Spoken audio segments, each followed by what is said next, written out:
Hey DCC fans, we're the Primals, and what the heck is going on with the Eulogist and the Apothecary? Slight spoiler warning, guys, for those who aren't caught up in the main series. The Primals are the very first alien race to conquer the universe and spread out across the entire galaxy. But despite how advanced they were, their society was being consumed by war, infighting, and too many different ideologies. So, they resolved to change things. And they, for some reason, thought the best way to do that was to shed their biological forms and form an inorganic collective consciousness. The collective mind would be stored in an indestructible base, and additionally, all future primals would be genetically modified so that when they died, their minds would then join the collective. And they decided to call this collective mind the Eulogist. But the decision was not accepted by all, specifically the Apothecary, and her and all the other primals that wanted nothing to do with it decided to form a resistance to try to put a stop to it. And unfortunately, all this did was start a war that wiped out all but two of the original primals, and of course wiped out their entire society. During the war, the primals that went along with the leadership's plan, in a last-ditch effort to try and win the war quickly, decided to turn the Eulogist into a doomsday weapon. A weapon designed to wipe out all biological life in the universe. This was seen as an ultimate betrayal by a lot of the primals, including a lot of them that went along with the plan originally, but sadly the radicals went too far to turn back, and the Eulogist was turned into a super weapon that wiped out all but a small pocket of life from the entire galaxy.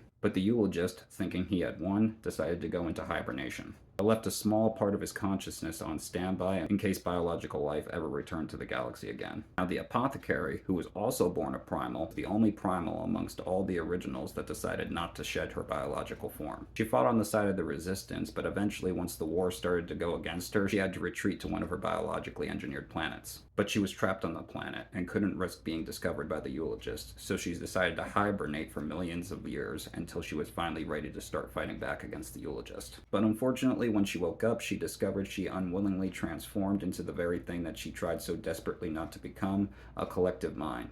Only this one was biological, unlike the Eulogist, who's inorganic and mechanical. Now the Apothecary works tirelessly to make sure that the Eulogist can never wipe out all life in the galaxy again. But of course the Eulogist wants to finish what he started the first go-round, and he won't stop until he wipes out all biological life in the galaxy. Who do you guys think will win this fight? Let me know down in the comments below.